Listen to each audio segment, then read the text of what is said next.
sou te enviou. Simples assim, né? Só que daí uma curiosidade, agora é só curiosidade o que eu vou trazer. Vocês vão lembrar do segundo mandamento ou do terceiro mandamento, eu não sei qual é a classificação do mandamento que vocês seguem. Vocês dividem o primeiro mandamento em dois ou o último em dois? Amar a Deus. E não fazer imagem. E o segundo, não fazer imagem. Então, o terceiro mandamento. Porque eu sigo um catálogo onde a gente divide o último, não cobiçarás, em dois, né? Mas isso é só uma questão técnica. Então, qual é o terceiro mandamento? Não tomarás o nome de Yahvé em vão. O judeu não lê o nome de Yahvé para não tomar em vão. Então, na tradição deles, quando eles estão lendo um texto do Antigo Testamento e aparece Yahvé, ou eles fazem um silêncio e depois continua a leitura, ou eles vão ler Adonai. Adonai significa Senhor. O nosso amigo Almeida, aqui na tradução do Almeida, ele traduz Yahvé por Senhor. E todo em maiúsculo ainda, né? A NVI também. A Bíblia de Jerusalém colocou Yahvé. E eu tenho uma outra tradução que traduz, então, por translitera, não é tradução, translitera por Javé. Só que daí uma curiosidade. Eles pegaram a palavra Adonai, Senhor, e pegaram as vogais de Adonai. Aqui tem uma regra no hebraico que é meio complicada, que precisa a letra E antes da letra A para uma pronúncia. Então, eles pegaram a letra E, colocaram aqui, pegaram a letra O, colocaram aqui, pegaram a última letra A de Adonai e colocaram ali. Então, o que você tem escrito hoje no hebraico é Yeová. Porém, contudo, entretanto, nenhum judeu vai dizer, estou falando judeu da época, pode ser que atualmente sim, mas é estranho na língua hebraica a pronúncia Jeová, porque ou você lê as consoantes Yahvé, ou você lê as vogais Adonai. Eles não lê a junção das consoantes com as vogais aqui. É só uma curiosidade, tá, que nós temos. Eu estou trazendo isso porque Deus diz, eu sou.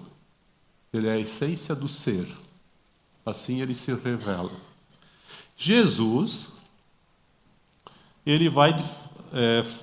Jesus tem a fala aramaica, que é um dialeto do hebraico. Então, provavelmente, quando Jesus diz eu sou, ele usa o verbo, deixa eu voltar aqui, o verbo aiá.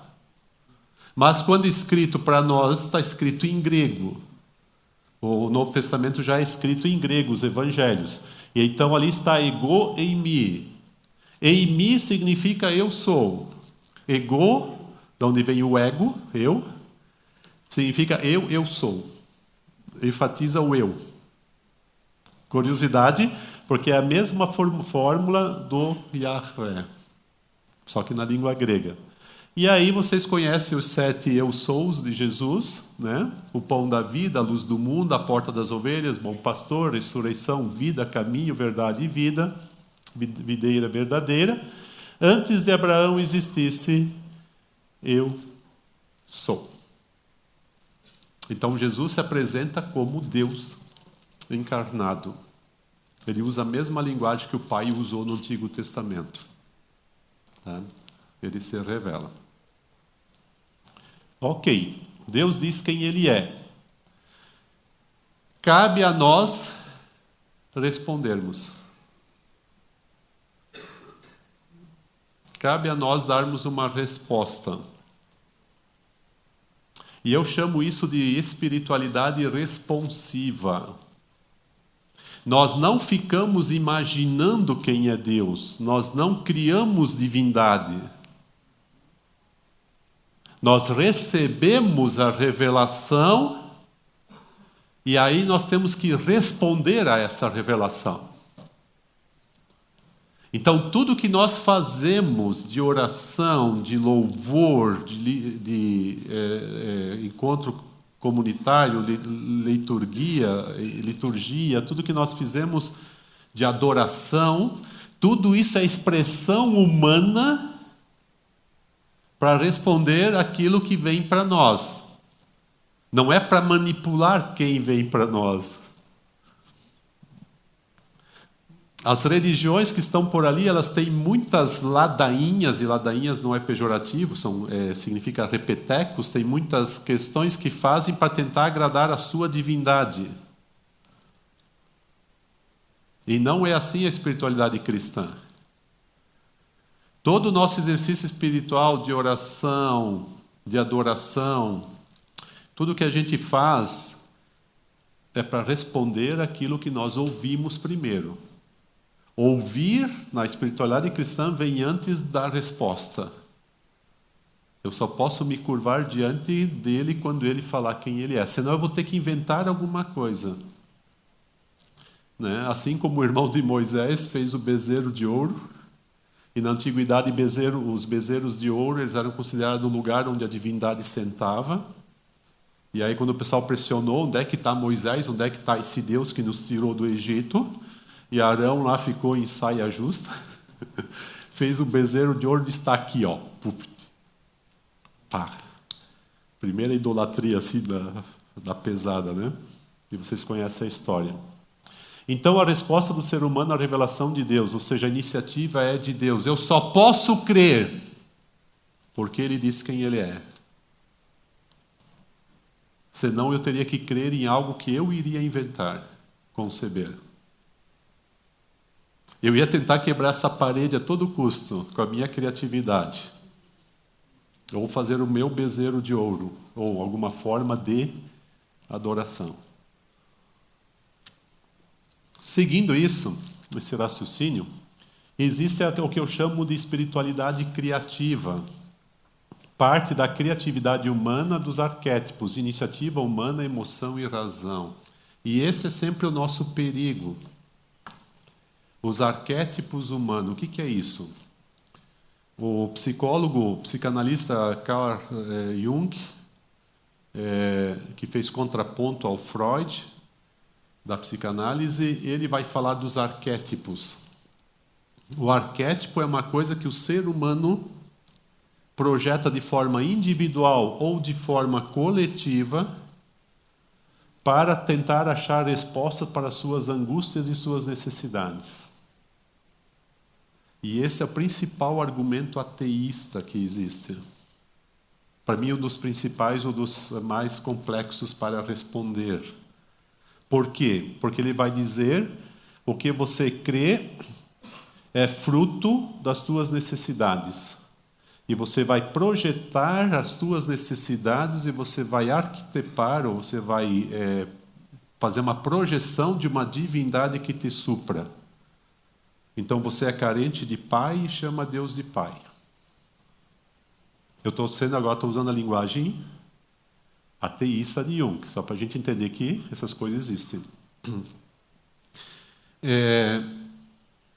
E aqui, então, existe muita criatividade. Por exemplo, o panteão grego. O panteão grego com os deuses gregos, que é a inspiração de toda essa série da Marvel e de super-heróis. Até tem uma cena muito legal que o irmão do Thor encontra o incrível Hulk. O Hulk e o Thor se encontram.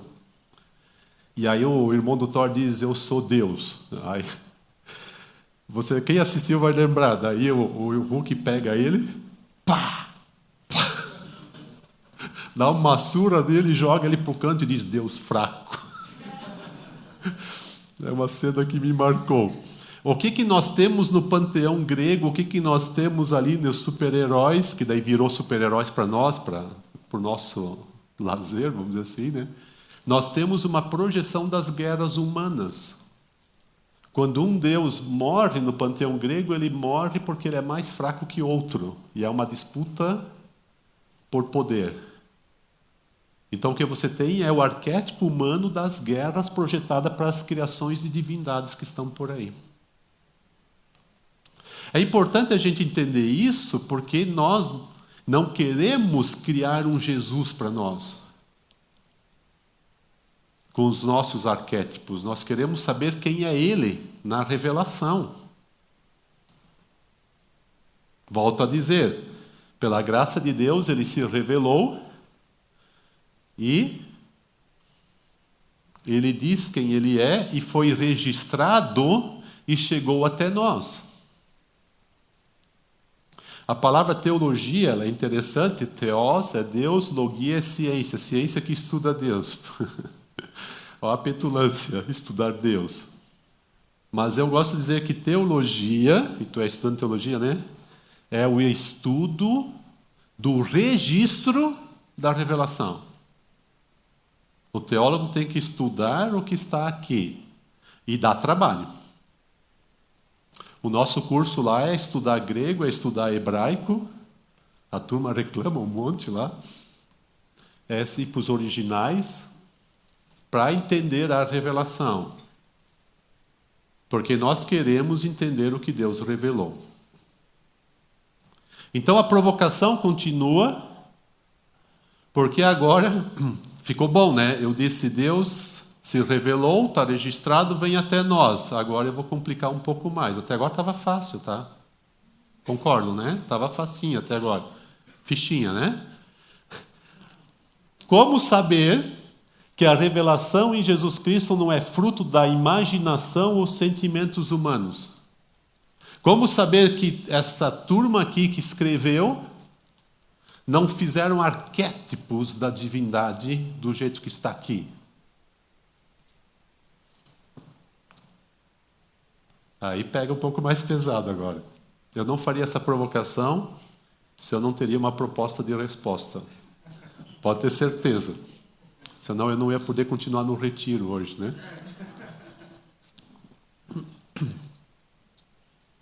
Mas isso aqui vai aumentar a nossa fé agora. A nossa fé não é sentimental. A nossa fé é convicção. Fé é a certeza. Porque nos dias que você não sente a presença de Deus, nos dias que Deus está em silêncio com você, eu sei. É convicção. E essa convicção você precisa ter. Porque num momento agradável como um retiro, as emoções ajudam. É muito gostoso estar entre os irmãos. Eu acho que é um raiozinho do céu para nos refrescar um pouquinho. Mas a realidade do dia a dia, cada um tem a sua. E não é fácil. Como saber quem é Deus? Como saber que Jesus é o Deus revelado e não a projeção da mente humana?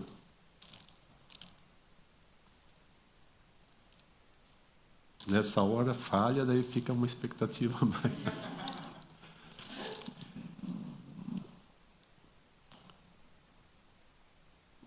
A ilógica da encarnação de Jesus e a ilógica da cruz. Gente, se Deus vai se tornar um de nós, se Deus vai se tornar gente, carnar, não entrar num corpo, porque isso é outra coisa, não, é se tornar um ser humano, como nós. Aonde ele deveria ter nascido? Os magos do Oriente nos respondem essa pergunta.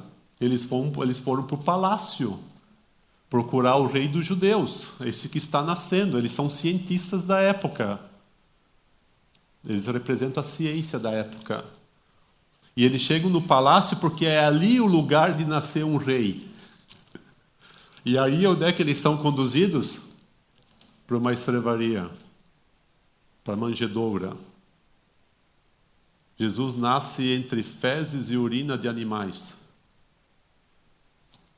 Em dia de Natal eu já preguei com uma lata com esterco de vaca dentro, porque fazem o presépio tão bonito e esquecem de botar aquilo que dá o mau cheiro.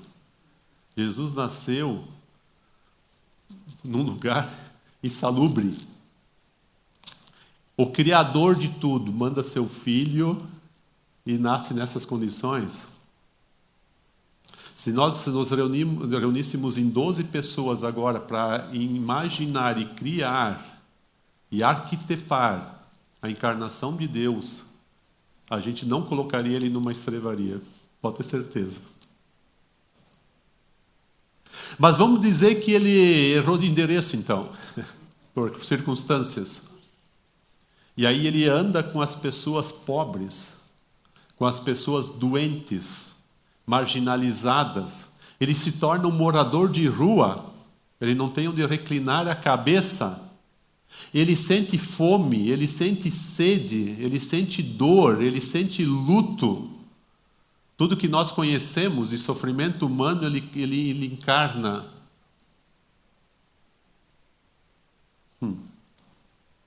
Aquela conversa com a mulher samaritana, a gente acha que Jesus montou uma estratégia para evangelizar ela. Que nada! Jesus chega lá naquele poço, tem água, os discípulos vão para a cidade e ele não tem como tirar a água do poço, ele está com sede. Se fosse eu no lugar dele, eu ia fazer um chafariz. Eu ia bater numa pedra para sair água, afinal lá no Antigo Testamento tem, né? Água saindo de pedra, ia mandar vir um manazinho do céu. Entendeu?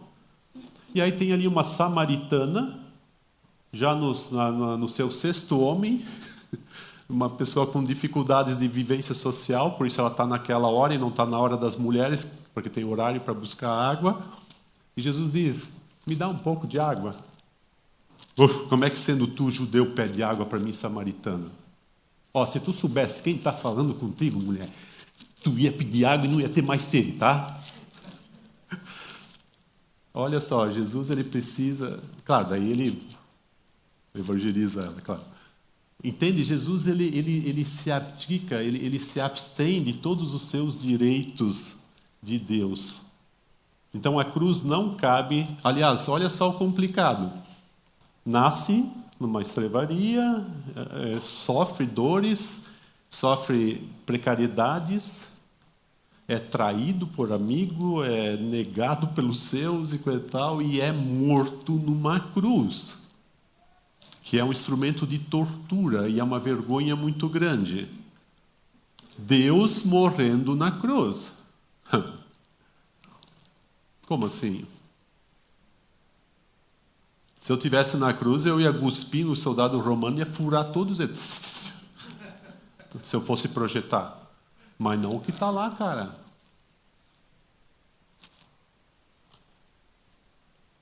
Tá? Então, essa encarnação, nós temos que entender muito bem. Por quê? Volto a dizer, nós corremos o risco de colocarmos conteúdo estranho nesse nome, Jesus. E transferirmos nossos arquétipos para Ele. Quer um exemplo?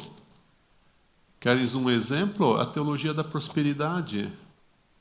A teologia da prosperidade, ela é o arquétipo do mercado, do toma lá da cá, transferido para Jesus. Quanto mais sacrifício você fizer, mais bênção você vai receber. Mas o Jesus que eu encontro na Bíblia não é assim. Por isso eu preciso estudar os evangelhos para saber quem é Jesus na Sagrada Escritura. Porque eu posso estar projetando, ou pessoas podem estar projetando um Jesus que não é da Bíblia. E que é até contrário ao Jesus que está na Bíblia. Quando Jesus foi tentado no deserto, Satanás lhe disse, se tu és filho de Deus, manda que essas pedras se transformem em pães, porque filho de Deus não passa fome. Eu não sou dono do mundo, mas sou filho do dono. O que é isso? Essa é a voz satânica. Se tu é filho de Deus, tu não passa fome. Aí Jesus responde: não só de pão viverá o homem. Aí Satanás, ele pega e leva Jesus no pináculo do templo e diz: atira-te abaixo, porque não vai te acontecer de tropeçar nas pedras. Se Jesus pula, ele é recebido como o Cristo dos judeus, que vai pousar no templo, não iria mais parar na cruz.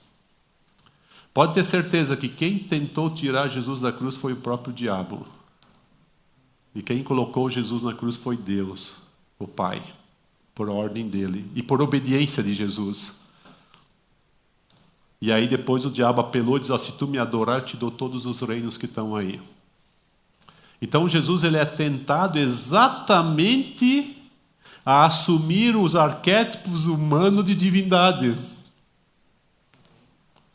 Essa é a tentação de Jesus. Porque existem as projeções humanas de como Deus deve ser. Mas como Deus é e se revela é bem outro do que a mente humana conseguiria conceber. Mas quando Jesus ele vem, ele é tentado a assumir a forma humana de divindade e não sofrer morte de cruz. Mas ele veio por obediência e fez o que era para fazer. Então cada um corre o risco de criar um Jesus para si. Então a pergunta provocativa que cada um de nós tem que se fazer, e isso acho que é uma reflexão que enriquece: será que o Jesus que eu creio é o Jesus da Bíblia? Ou até onde eu tento adaptar Jesus que está na Bíblia para o meu agrado? Eu lembro quando adolescente, eu jovem, eu vi um filme sobre Jesus, e Jesus lá em Bodas, a Caná da Galileia, ele estava muito festeiro, ele estava muito alegre.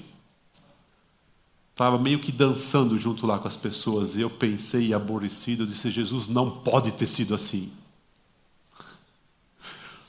Por que não? Depois eu fiquei perguntando: mas por que ele não podia ser feliz? Porque no meu arquétipo ele tinha que ser sisudo.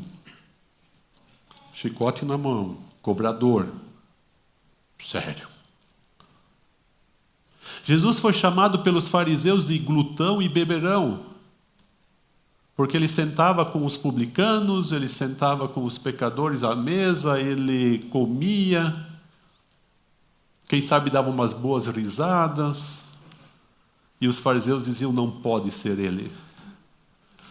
Mesmo com tudo que ele mostrava de poder, inclusive ressuscitando mortos, a exemplo de Lázaro, decidem matar Lázaro. Por quê? Porque muitos criam em Jesus vendo Lázaro ressuscitado. Mesmo com um sinal concreto de que a vida só pode ser de Deus e dada por Deus, eles não querem crer. Porque o arquétipo que eles têm de Cristo não é o Cristo revelado. Conseguimos encarar, de fato, o Jesus anunciado na Bíblia, na Sagrada Escritura? Eu ainda quero trazer algumas características de Jesus que podem nos chocar. Ou deveria, ao menos, nos sintonizar mais com Ele. Ou nós projetamos, como é nossa tendência humana, o nosso ideal de divindade para Jesus. Pessoal, que fique bem claro, Jesus não é divino. Jesus não é divino. Jesus é Deus. Algo que é divino é algo que recebeu o arquétipo da divindade humana. Isso é divino. Não, isso foi divinizado. Jesus não é divinizado, Jesus já é Deus revelado. Isso é uma questão agora de linguagem, de expressão. E o texto bíblico que eu quero ver com vocês, de Filipenses 2, se você quiser abrir ali.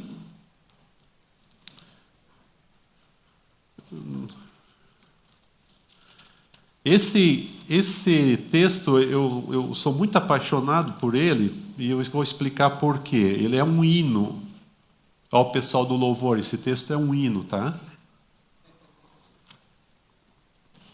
É um hino que o apóstolo Paulo, ou ele incluiu na sua carta, ou ele criou o hino. Mas o mais provável é que os cristãos cantavam esse hino, os primeiros cristãos. Então é mais provável que esse hino seja anterior aos evangelhos escritos. Porque Jesus foi anunciado verbalmente pelos apóstolos, tá? E depois aí de uma década, 2 décadas, começaram a escrever sobre. Aí nascem os evangelhos escritos. O hino pode ser mais antigo do que o escrito. E aí esse hino ele se torna uma porta de entrada para entender Jesus nos evangelhos. A gente tecnicamente chama isso de chave hermenêutica de interpretação. Para mim, Filipenses 2, do verso 5 em diante, até o 11, é essa porta de entrada para eu entender quem é Jesus nos 4 evangelhos. Eu consigo entender coisas que estão lá a partir desse texto. Olha só. Tende em vós o mesmo sentimento que também houve em Cristo Jesus. Pois, agora vem, subsistindo em forma de Deus, ou seja, sendo Deus, não julgou como usurpação o ser igual a Deus. Antes, a si mesmo se esvaziou, assumindo a forma de servo, tornando-se em semelhança de homens e reconhecido em figura humana. Pelo que também, a si mesmo se humilhou, tornando-se obediente até a morte, e morte de cruz. Pelo que também Deus o exaltou sobremaneira, ele deu o nome que está acima de todo nome, para que ao nome de Jesus se dobre todo o joelho nos céus, na terra e debaixo da terra, e toda língua confesse que Jesus Cristo é Senhor, para a glória de Deus Pai. Essa palavra Senhor, Kyrios, é a tradução de Adonai, para a glória de Deus Pai. Olha o que acontece aqui. A dinâmica do texto. Jesus, sendo Deus, ele se esvaziou do seu ser Deus. Ele não deixou de ser Deus. Ele abriu mão do seu direito de Deus. Pastor Diogo, me fale. Vocês não chamam de pastor aqui, né? Então o que tu é? Obreiro pastoral. Tá. A palavra pastor vem da palavra poimen, que é cuidado, é o cuidador, aquele que cuida. Tá? Então é um verdadeiro pastor. Me fale de um texto bíblico nos evangelhos em que Jesus usou o poder dele para ele mesmo, para ele se beneficiar. Tem que ter um, pelo menos. Tu lê pouco a Bíblia, né? Devia ler mais, é. Eu confesso que eu também não encontrei ainda nos evangelhos Jesus usando o poder para ele. Ele passa fome, podia ter feito pães. Aliás, ele fez pães. Não para ele. Jesus, ele se esvaziou. Eu gosto aqui, como eu trabalhei na área da dependência química, eu gosto de usar a linguagem da dependência química. Jesus se absteve. Ele se tornou Deus abstinente do seu ser Deus. Ele se absteve do poder para ele mesmo. Abstinente. Ele vem como ser humano, ele encarna, ele nasce numa família simples, ele trabalha, ele é carpinteiro, ele passa fome, ele passa sede, ameaça de morte quando criança e tudo mais. Na realidade, ele absteve. Mas tem momentos que ele recai. Ele é um recaído no seu ser Deus. Quando ele vê uma doença do outro sofrendo, ele expulsa a doença, ele expulsa o demônio, ele interage, ele sempre usa o poder. Aliás, ele tem papo de recaído, conversa de recaído, porque tem uns lugares que ele diz, não conta para ninguém.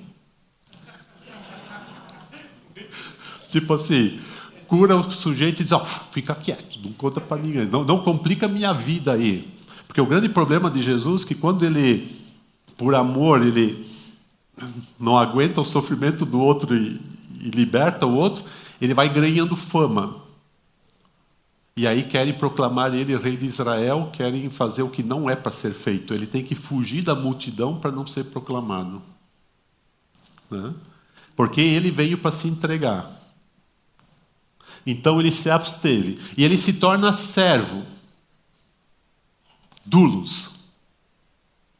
E lá em Marcos 10:45 ele diz: eu estou entre vós como aquele que serve, aquele que exerce diaconia. Pasmem vocês, a palavra diaconia é o serviço do escravo. É serviço da mulher da época. E é serviço de criança. Nunca, jamais de um homem livre. No contexto do mundo grego. E Jesus diz: eu sou diácono. Mas ele é o Cristo. Lembra do Pedro quando Jesus vai fazer um serviço diaconal de lavar os pés? Porque isso era serviço de preparo dos comensais para a mesa. A mesa não é da altura que nós temos hoje, a mesa era ao chão. Tinha que lavar os pés para ir à mesa. Serviço de escravo, de mulher e de criança, não de homem livre. Por isso tem lá 12 marmanjos, os apóstolos, tudo de pé sujo. E cadê alguém aí para nos lavar? E aí o Senhor Jesus, que é o Cristo, pega a bacia d'água e aí quando foi lavar Pedro, Pedro disse: não, Senhor, vamos ajeitar isso aqui. Pedro tinha dito: tu és o Cristo. E aí tu vai lavar meus pés? Pedro está dizendo para Jesus mais ou menos assim: ó, Cristo não lava pé, não lava por quê?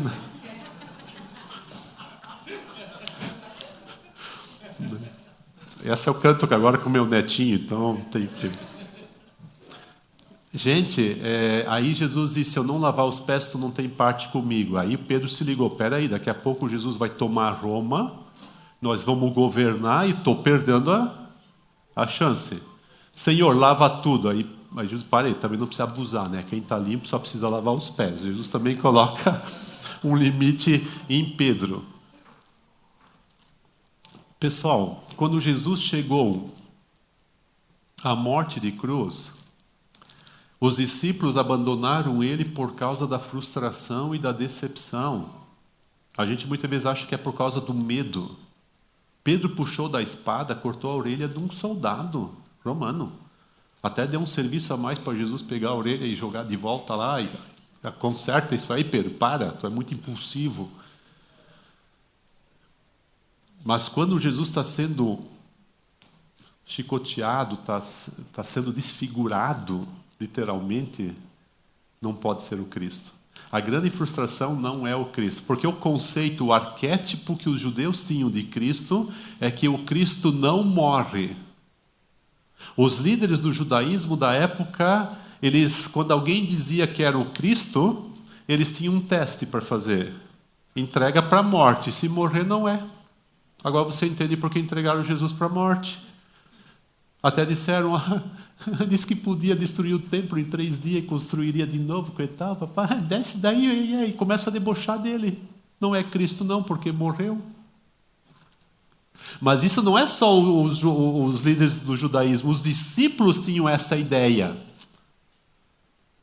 Aqui eu quero fazer uma defesa de Judas. Não, defesa não. Não é a palavra certa. Mas eu entendo Judas. Judas é dinheirista. Quando há doações para o grupo, Jesus manda distribuir aos pobres.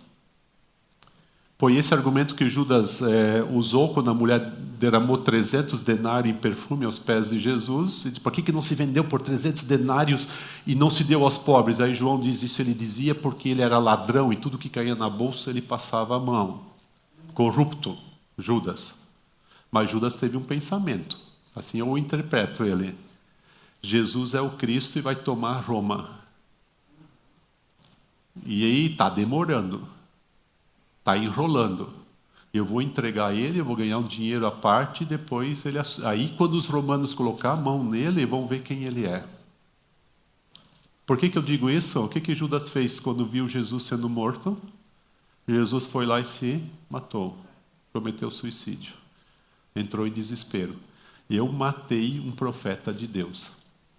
Quando Jesus vai ser preso e morto, a frustração é que ele não é o Cristo, e agora ele é um profeta aos moldes do Antigo Testamento, um homem de Deus que foi morto. E eles achavam que... os discípulos no caminho de Emaús disseram, e nós reputávamos que fosse ele que iria redimir Israel, ou seja, que ele era o Cristo.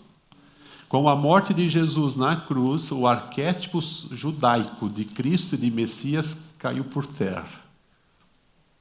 E como é que nós sabemos que é ele? Por causa da ressurreição, que é a segunda parte do hino. Ele foi exaltado para a adoração. Ele foi ressuscitado dentre os mortos. E o nome dele está acima de todo nome. E nome aqui não é... Nome aqui significa a existência, o ser, a completude dele. O nome define quem é. E o nome dele é o único para adoração.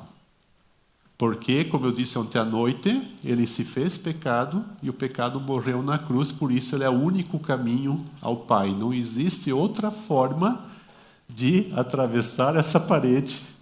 Não existe outra forma de saber quem é Deus a não ser aqui. E qual o argumento que eu estou trazendo nesta manhã? É que é tão inconcebível Deus encarnado morrendo na cruz, que eu tenho que dizer é ele. Pessoal, a morte de Jesus na cruz é escândalo para os filósofos. Tem um artista que ele segue um filósofo da morte de Deus, e ele faz cenas de crucificação de pessoas, onde ele deita a cruz no chão, deita pessoas nuas em cima da cruz, mata porcos, pega o sangue dos porcos, as vísceras e derrama sobre os crucificados, e depois prepara essa carne para fazer uma santa ceia, para debochar dos cristãos. Eles debocham, eles ridicularizam a crucificação de Jesus. E eu digo, está certo. É isso mesmo. Na perspectiva humana, a cruz de Cristo é ridícula demais. É ridícula demais. Mas aí eu digo que é o escândalo do filósofo, é a base da minha fé. Aí eu tenho que dizer, por isso é ele. Porque jamais a mente humana poderia conceber Deus como está nos evangelhos. Jamais. E essa é a base da nossa fé. É ele. É ele que se esvazia do seu direito de ser Deus, morre na cruz por causa, a gente viu ontem à noite, do nosso pecado, e agora ele é exaltado na perspectiva da ressurreição e da volta dele. Mas eu não posso falar da ressurreição sem falar da cruz. A cruz é a base da nossa salvação, e a ressurreição é o que virá para nós. Cristo já inaugurou a ressurreição dos mortos. Né? Então ele é exaltado para ser confessado como Senhor. Agora, adorar a Cristo exaltado e esquecer a sua cruz é no mínimo perigoso. Por quê? Porque talvez a gente queira a mesma exaltação. Mas o que nos sobra é a cruz. Porque lá no lava-pés Jesus diz, vocês entendem o que eu fiz? Vocês me chamam de Senhor, e ego eimi, eu sou. Ora, se eu sendo o Senhor lavei os pés de vocês, vocês também têm que lavar os pés entre vocês, ou seja, enxergar um ao outro. O que sobra para nós é o esvaziamento. Até onde, enquanto seguidor de Jesus Cristo, eu quero me esvaziar dos meus direitos e privilégios, por amor ao próximo. Até onde nós somos de fato discípulos de Jesus, ao ponto de enxergar o sofredor e estar lá com o sofredor. E aliás, eu quero dizer para vocês que, como professor da teologia pastoral, do aconselhamento, eu me alegro porque nós podemos anunciar o Deus que está no sofrimento com o sofredor. Não fosse a cruz de Cristo, Deus seria irônico e estaria debochando da raça humana. Pensa no Deus dos muçulmanos, Deus da Alá, Todo-Poderoso. Olha o deboche que é isso. Ele pode curar então, por que não cura? Deus pode curar. E você já teve esse conflito, por que Deus não curou? O que eu digo para aqueles pais que estão perdendo uma criança para a morte? E são crentes em Jesus. O que eu digo para essa pessoa que está morrendo de câncer terminal? O que eu digo para um enlutado? O Deus da Bíblia é o Deus que foi para a morte também. É o Deus que conhece a doença, conhece a dor, conhece o sofrimento e está contigo. E que tudo isso já está resolvido na ressurreição dos mortos, que é a verdadeira cura que nós vamos ter. Qualquer cura clínica hoje é só postergar a morte, porque eu não sei se vocês já se deram por conta que todos os curados na Bíblia e ressuscitados na Bíblia morreram. Nenhum ficou para contar pessoalmente para nós a história. Né? O Lázaro estava no bem bom lá, foi ressuscitado para trabalhar, para cuidar das irmãs. E talvez teve que enfrentar a morte meio logo porque decidiram matar ele. Aquele jovem, a filha da viúva de Naim, o filho da viúva de Naim, foi ressuscitado para cuidar da mãe. Entende? Quer dizer, mas a cura definitiva é a ressurreição, é a eternidade. Só que enquanto a vida está aqui, nós vamos passar pelas mazelas.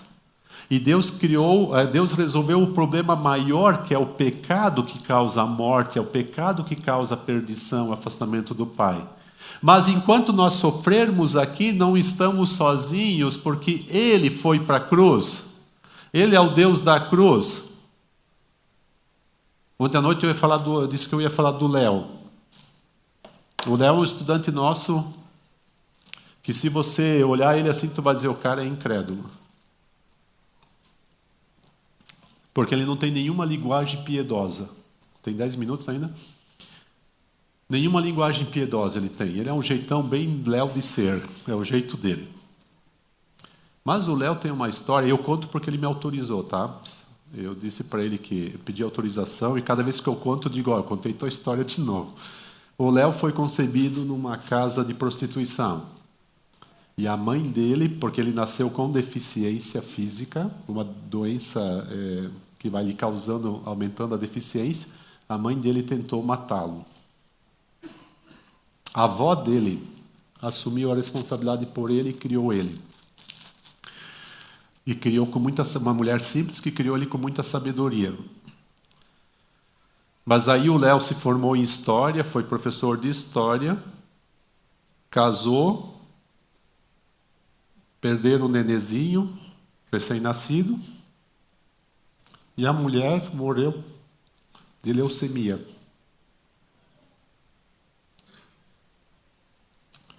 Aí ele foi estudar teologia, agora casado novamente, e foi abandonado pela segunda esposa. Entrou em depressão, com pensamentos suicidas, diante de tudo isso. E ele diz, eu só creio por causa do crucificado. Só por causa do crucificado. Porque é uma cruz em cima da outra. E Ele está comigo. Essa é a base da fé. Se tem um verdadeiro crente, é esse cara. E não tem linguagem piedosa. Ele senta lá na padaria, toma o café dele e fica lendo filósofos. Ele lê até ateus, porque ele namora com o ateísmo. Mas ele diz, eu creio por causa do crucificado. E pessoas incrédulas amam ele pelo jeito dele ser. E aí é onde pessoas também vão conhecendo o Evangelho. Então, gente, esse é o Deus revelado, é o Deus que Ele não está prometendo que vai te tirar da doença. Ele está dizendo, eu estou contigo na doença. E se por alguma razão ele decidir tirar da doença, é porque ele tem um propósito. Não é porque você é melhor do que o outro que você vai ser curado. Se você for curado é porque Deus tem um propósito com essa cura. Ele está contigo no sofrimento. Quando dá problema na vida dos teus filhos, Ele está lá. Ele não te abandona. Esse é o Deus. Né? Então a gente quer um Deus poderoso. O mundo evangélico brasileiro está muito nessa do poder. Vem com Josué lutar em Jericó, vamos lá. Cara, é muito poder, poder, poder. E muita gente frustrada com esse Deus que não é da Bíblia, mas achando que é da Bíblia. Cuidado. Assim como aumenta no Brasil o mundo evangélico, aumenta também o mundo dos sem religião. E a maioria dos sem religião são ex-evangélicos frustrados. Porque não conheceram o Deus da Bíblia. Conheceram um outro Jesus inventado pela mente humana. Lá do comércio. Lá das barganhas. Quando a gente tem uma notícia ruim, quando a gente sofre uma perda, a gente passa por processos de negação, barganha, raiva, a gente passa por depressão até a gente conseguir entender e processar tudo isso. E quem está na barganha e escuta um discurso de barganha, entra nesse discurso. Mas o Deus da Bíblia não é Deus da barganha. Até ofende a Deus querer comprar a cura dele, como se ele precisasse de alguma coisa. Para. Vamos entender bem quem é o Deus da Bíblia, porque é o verdadeiro. A cruz, ela é repugnante. Deus que se faz fraco, que se deixa torturar e matar, na lógica humana não é Deus, não é o Cristo. A cruz é a grande frustração dos discípulos, já falei isso de forma livre, depois vocês podem retomar aqui. A esperança dos discípulos era ter o poder. Eles até pedem quem vai sentar à esquerda, à direita de Jesus quando tomar Roma. Vocês lembram dessa história? E Jesus diz, não. O meu reino é do serviço, é do amor. É do se esvaziar a favor do outro. Né? E ele escolhe o caminho louco da cruz. E essa escolha for por obediência ao Pai. Significa que o Pai também sofreu com a cruz. A gente vê muito o sofrimento de Jesus na cruz, mas pensa no Pai. O quanto ele não se segurou para não intervir, né? Nesse sentido. A decisão de se auto-humilhar foi a decisão do Deus triuno, Pai, Filho e Espírito Santo. Somente pelo caminho da cruz é que o poder não será abusivo. Então, meus queridos, se Deus em algum momento agir com poder e graça para curar alguém, amém, vamos louvar. Mas quando Deus permite que a doença tome conta e leve a pessoa, essa pessoa está indo para uma cura definitiva, que é a ressurreição, vamos louvar. Então, queridos, quando alguém subir aqui para dar um testemunho do milagre de Deus, por favor, tragam também alguém que não teve o mesmo milagre. Porque enquanto que uma mãe testemunha a cura do seu filho, vou ter mães chorando pela morte dos seus filhos.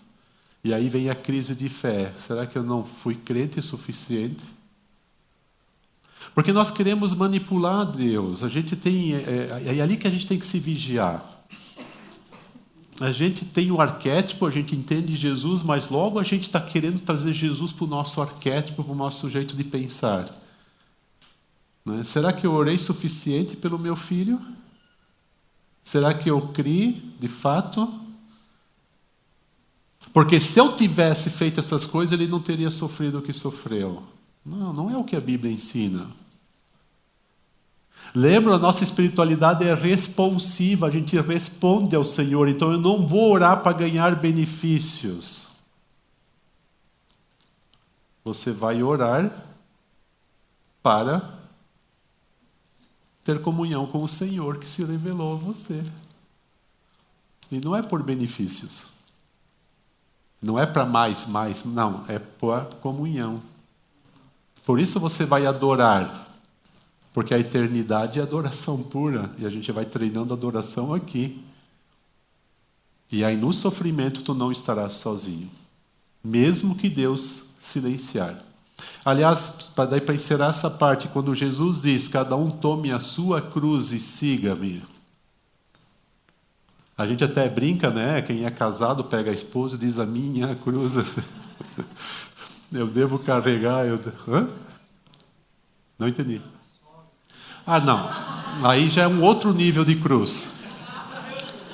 Ele falou que a sogra, ele falou, né, diz, não, daí já é outro nível, aí já é uma cruz mais profunda, entendeu? A pegação de pé entre esses dois aqui que é incrível, né? O que é a cruz? A cruz que você tem que tomar e seguir o Jesus crucificado, o Jesus da cruz e da ressurreição. A cruz significa, a cruz não é a tua doença. A cruz não é tua crise financeira. A tua cruz não são essas coisas que nos acontecem. Isso é o gerador da cruz. A cruz é o silêncio de Deus. Porque quando essas coisas acontecem, o nosso sentimento não nos ajuda a conectar com Deus. Aí eu sei que Ele está comigo, mas eu não sinto Ele. Mas Ele está comigo. Então tome a sua cruz e siga-me. Dentro do sofrimento, permanece fiel ao Deus do sofrimento, que Ele está contigo. Gente, isso é libertador. Porque é Ele, não é outro. E eu desejo que Ele seja abençoado. Então, quando nos dirigimos a Jesus, chamando Ele de Senhor, significa que estamos dispostos à obediência. Só que obedecer a Cristo é perigoso, tá? Entre aspas. Porque corremos também o risco da cruz. Porque nós temos que perguntar o que de fato nós temos que nos esvaziar dessa caminhada. Porque Ele se esvaziou do seu ser Deus.